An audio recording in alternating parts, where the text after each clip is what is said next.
I mean, I had developed a passion for music, like being around a group of dudes I used to hang with, and I used to see them like do it, and they was getting money off. I'm like, when I seen them get 2,000, 15, 2,000, 2,500 for a show, I'm like, I can do this too.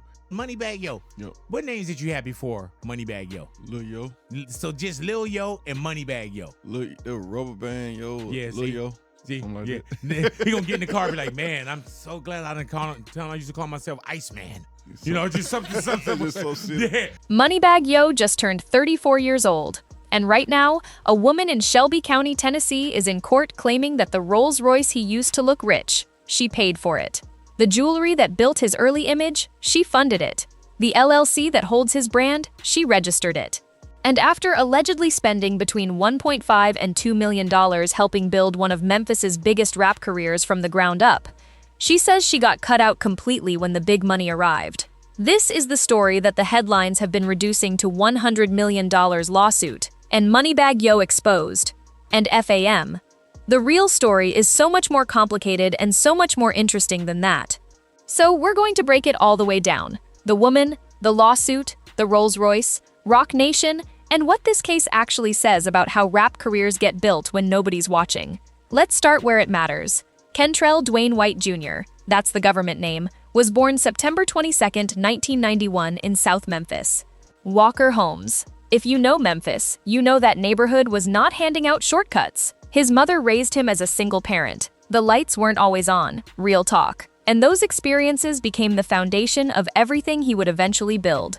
He started going by Moneybagg Yo around 2011 and spent the next several years grinding independently, dropping mixtape after mixtape, building a local fan base on grit and consistency. In 2016, he signed with Yo Gotti's collective music group. Then came his major label debut, Federal 3X, in 2017, peaking at number 5 on the Billboard 200. By 2021, he had his first #1 album with A Gangsta's Pain, #1 on the Billboard 200. Waukesha, the whole culture was locked in. He built a career that most people from where he came from never get close to. And the lifestyle that came with it. Lamborghinis, Rolls-Royces, custom jewelry, designer everything, became just as recognizable as the music itself. For a kid who grew up without running water in South Memphis, all of that was the proof. It was the whole point. But here's where the story gets real. Because behind that image, there is a legal case that has been quietly working its way through the courts since 2019. And the woman at the center of it says she was there long before the #1 albums, long before Rock Nation, long before any of it. Her name is Sherry Jackson Floyd. In 2015, she was working as a financial professional at a Bank of America branch when she first crossed paths with a young Dario White. At that time, according to court documents, the man who would become Moneybagg Yo was earning between $1,500 and $2,500 per performance.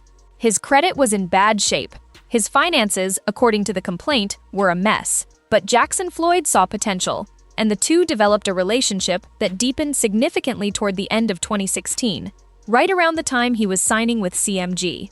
She says she stepped in as both his personal and business manager, and according to the lawsuit, what happened next was not casual. She registered trademarks for his brand. She filed the paperwork to legally establish Bread Gang Enterprises as an LLC in Tennessee. She handled day-to-day operations.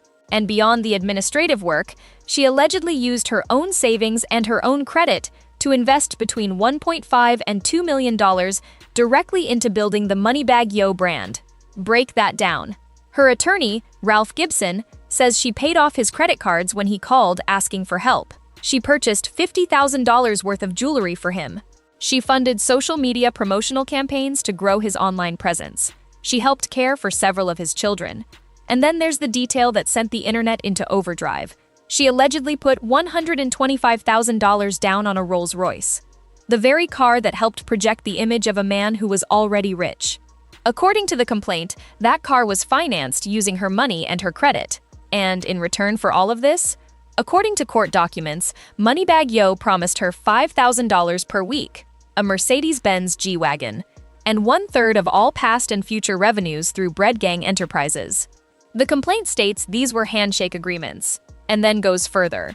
Text messages attached to the lawsuit as exhibits reportedly show Moneybagg Yo telling Jackson Floyd directly that he intended to pay her $5,000 a week, acknowledging her role and promising the G-Wagon. His words, in writing. That's the kind of evidence that's hard to argue around in a courtroom. Now, and this is important, these are allegations in a civil lawsuit, one side of a legal dispute. No jury has ruled on anything yet. But with that said, the documented paper trail here, business formation records, financial transactions, text messages, makes this significantly harder to simply wave away than a standard he said, she said dispute. Here's where it escalates even further. Jackson Floyd isn't only going after Moneybagg Yo. She's also naming Roc Nation, Jay-Z's management company, one of the most powerful organizations in the entire entertainment industry. Her legal team's argument is that by 2018, when Roc Nation came in and took over Moneybagg Yo's management, they were allegedly informed of her existing role in his business beforehand. And according to the lawsuit, they didn't honor her contractual interest, didn't negotiate a buyout, didn't compensate her for the relationship she had helped build from the ground up, just moved in and cut her out. His attorney calls that tortious interference with contractual relations. In plain language, they allegedly knew about her agreement and disrupted it anyway. Roc Nation has not publicly responded to these claims, and the consequences for Jackson Floyd, according to the amended complaint, were not abstract. The lawsuit alleges Moneybagg Yo failed to make timely payments on the Rolls-Royce she had financed, and that other accounts linked to her credit went unpaid. Her credit score was damaged, and she alleges she lost her job at the bank partly as a result of those financial complications.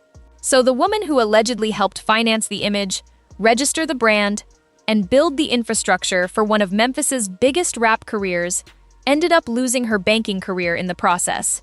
She is now seeking $100 million in compensatory damages from Moneybagg Yo, Bread Gang Enterprises, and Roc Nation, plus punitive damages specifically from Roc Nation. She also wants a constructive trust granting her 1/3 of all revenues generated by the brand dating back to January 2017. A jury trial is set for October in Shelby County, Tennessee. Now let's slow down on the $100 million number, because the internet has not been careful about what that actually means. A civil lawsuit is not a verdict. Filing for $100 million and winning $100 million are completely different things, and a requested damages figure in a civil complaint reflects what the plaintiff believes their damages are worth, not what's sitting in someone's bank account. Moneybagg Yo's estimated net worth has been reported in the range of $6 to $8 million.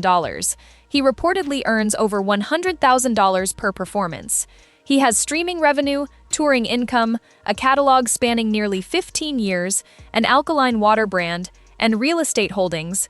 A lawsuit does not erase any of that. What it creates is legal costs, reputational conversation, and potential financial liability if the jury rules against him.